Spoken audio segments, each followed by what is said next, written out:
Hello, I'm Nick Clark in London with the headlines on Al Jazeera. The Turkish army has launched a major ground offensive in northern Iraq targeting Kurdish fighters. Turkish TV says up to 10,000 soldiers have entered Iraq as part of the campaign against PKK rebels. The offensive could last 15 days. The United Nations has urged Turkey to respect the Iraqi border, while the United States has called on Ankara to limit attacks to the precise targeting of PKK fighters. But a former Kurdish cabinet minister has told Al Jazeera he believes the operation has another aim. The PKK are not the only target or the whole target or even the prime target. I think that the target is the administration, the Kurdish administration in northern Iraq. And I don't think it's going to be a successful operation because I don't think they can get rid of the PKK. Western diplomats across the Balkan region are on high alert, bracing for more violent reaction to Kosovo's declaration of independence.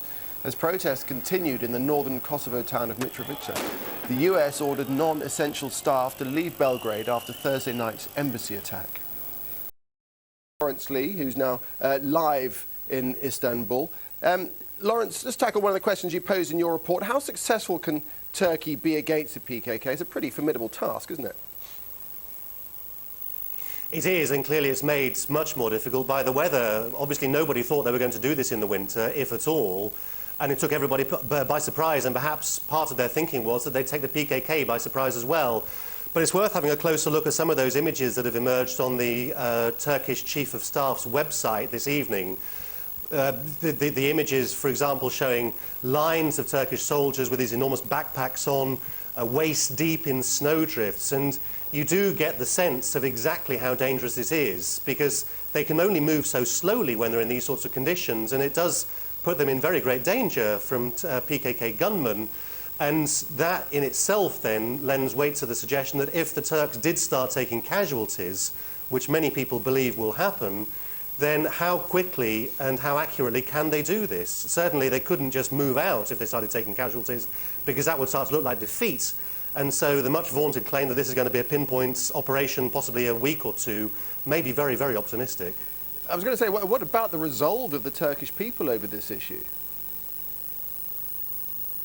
I'm sorry, could you repeat the question? What about the resolve of the Turkish people over this issue, Lawrence? Well, I mean, clearly there's absolutely widespread support among the Turks for this. They've wanted this for a long time, and I think there's a probably quiet sense of satisfaction among people now that this is actually going ahead. Certainly the response from the outside world too has been very, very muted, and I think there's a general acceptance now that Turkey is going to carry on and do this. What would happen to Turkish public opinion, or indeed opinion around the world, if this started going on for a much longer time, and if the Turkish army started to inflict very heavy casualties, is clearly one of the considerations that the Turkish military and political establishments are going to have to think about. And I think that probably over the course of the next, say, 4 or 5 days, they'll start to weigh up whether they can do this in a short time frame or whether they're going to have to settle for it being a much longer push. All right, Lawrence, we'll leave it there for the time being. Thanks very much indeed. That's Lawrence Lee in Istanbul. Now, Western diplomats across the Balkan region are on high alert, bracing for more violent reaction to Kosovo's declaration of independence. While Serbia's president has demanded an end to the rioting that rocked Belgrade on Thursday, Russia has now stepped into the fray, saying it will use brute force if NATO soldiers overstep the mark. From the Serbian capital of Belgrade, Barnaby Phillips has this. The Serbs are keeping up the campaign for Kosovo. Another march in the sensitive town of Mitrovica. They chant, "Kosovo is ours." There were scuffles.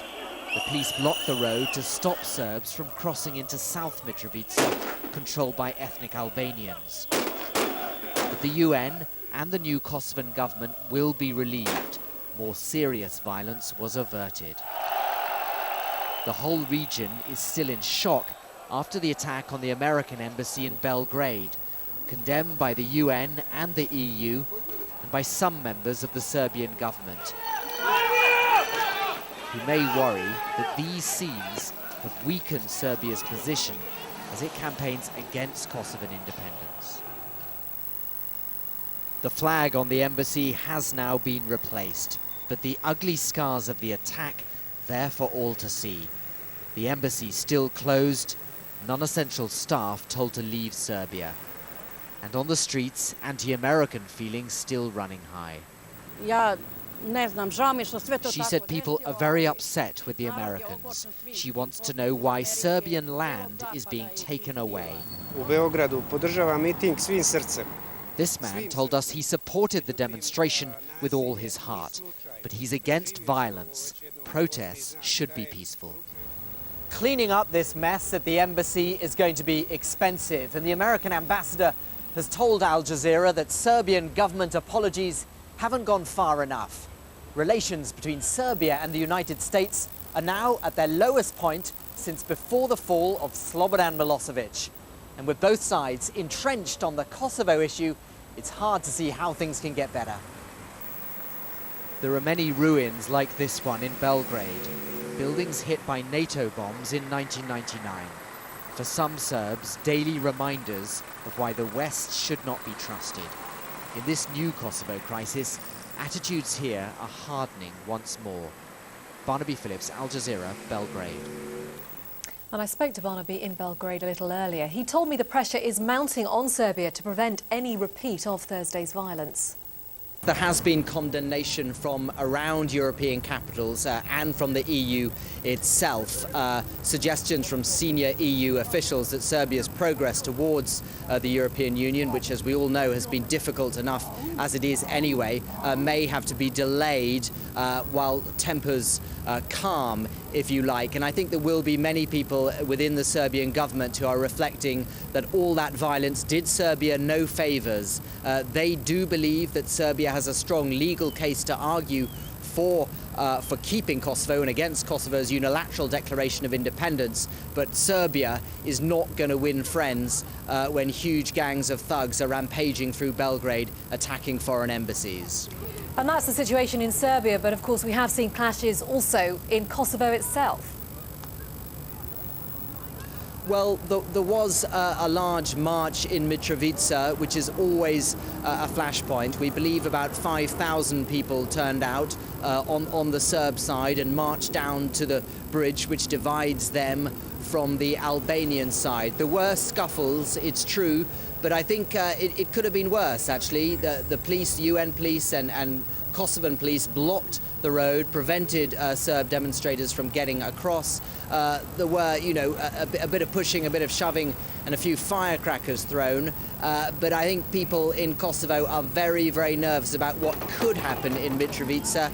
And so far, although Mitrovica has been bubbling away in the last week, it hasn't really boiled over, and it didn't boil over today, crucially.